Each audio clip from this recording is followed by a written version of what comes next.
मोदी सरकार supreme court में गिड़गिड़ाती रही। नहीं माने चीफ जस्टिस, लिया एक्शन। देशद्रोह कानून खत्म करेगी अब सुप्रीम कोर्ट। राजद्रोह कानून का चीफ जस्टिस ने बताया काला सच। मोदी सरकार की चालाकी पर भड़के। देशद्रोह के नाम पर ऐसा कानून बनाने जा रही मोदी सरकार, जिससे सरकार के खिलाफ आवाज उठाने वाले पत्रकारों, समाज सेवियों तक को भी सालों तक जेल में रखा जा सकता है। सजा की न्यूनतम अवधि 3 साल से बढ़ाकर 7 साल तक कर दी गई और अधिकतम सजा उम्र कैद है। ब्रिटिश राज के राजद्रोह कानून को खत्म करने को लेकर मोदी सरकार अपनी पीठ थपथपा रही है, लेकिन आने वाला नया देशद्रोह कानून और ज्यादा खतरनाक है। यह नई बोतल में पुराने से भी ज्यादा खतरनाक शराब है। अपने विरोध में उठे आवाज के साथ साथ कलम पर भी पहरा लगाने की पूरी है तैयारी। अगर सिर्फ सरकार को यह लग जाता है कि आपने सोशल मीडिया पर जो लिखा है या बोला है वह देश को तोड़ने वाला है, तो आप पर देशद्रोह का कानून लगेगा और कम से कम आपको 7 साल जेल में गुजारने होंगे या फिर पूरी जिंदगी। सरकार को लगने का मतलब आप जनता से बेहतर कौन समझ सकता है। जो उनकी आंखों में खटकेगा वह जिंदगी भर के लिए होगा जेल की सलाखों के पीछे। अब सीजीआई चंद्रचूड़ ने मोदी सरकार पर गजब एक्शन लिया। सुप्रीम कोर्ट में गिड़गिड़ाते रहे मोदी सरकार के वकील। चीफ जस्टिस ने अपना काम कर दिया। तल्ख अंदाज में कहा, पहले जो काम अंग्रेज करते थे अब वह कर रही सरकार। चीफ जस्टिस चंद्रचूड़ ने क्या कुछ कहा, किस तरह का एक्शन लिया, आपको पूरी बात बताएंगे। उससे पहले गुजारिश है, लॉजिकल समाचार को फेसबुक पर देख रहे हैं तो पेज को लाइक कर लीजिए, यूट्यूब चैनल को सब्सक्राइब कर लीजिए। सरकार करती रही गुहार, नहीं माने सीजीआई।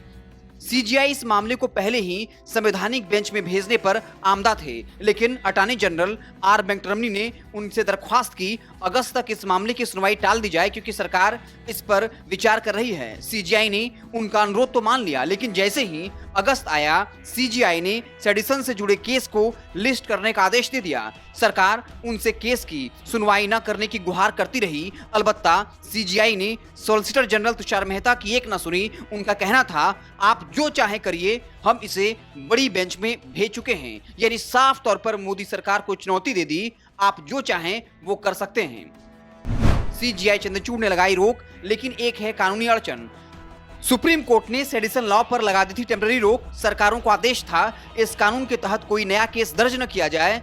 जो लोग इस मामले में जेल में बंद हैं उनकी रिहाई पर कोई अड़ंगा न लगाया जाए, लेकिन ये व्यवस्था टेम्पररी ही है, क्योंकि सुप्रीम कोर्ट के कानून के अनुसार हमेशा बड़ी बेंच का फैसला ही अमल में लाया जाता है। केदारनाथ मामले में 5 जजों की बेंच ने फैसला दिया था, लिहाजा जब तक सुप्रीम कोर्ट की उससे बड़ी या उतनी बड़ी बेंच उसके उलट कोई फैसला देती है, तभी 1962 का कानून निष्प्रभावी हो सकता है। यानी सेडिशन लॉ जो है, सेडिशन लॉ पर रोक लग सकती है।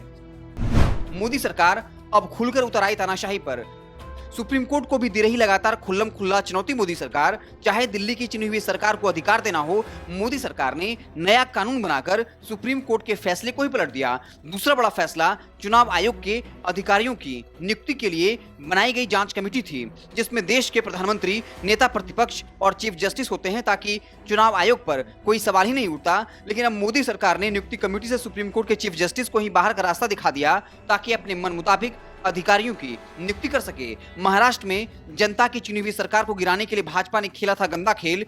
सुप्रीम कोर्ट ने खुद कहा था, अगर उद्धव ठाकरे ने खुद से इस्तीफा नहीं दिया होता तो हम कुछ सोच सकते थे। सुप्रीम कोर्ट ने महाराष्ट्र के राज्यपाल से कहा था, आप शिंदे के विधायक की अयोग्यता पर फैसला लीजिए। कई महीने बीतने के बाद भी राज्यपाल ने कोई एक्शन नहीं लिया, तो अब सुप्रीम कोर्ट ने फिर राज्यपाल को जमकर फटकार लगाया है। यानी खुलकर मोदी सरकार अब सुप्रीम कोर्ट को भी चुनौती दे रही है। आपको क्या लगता है, कमेंट बॉक्स में राय जरूर दीजिएगा। देखते रहें लॉजिकल समाचार। बहुत बहुत धन्यवाद।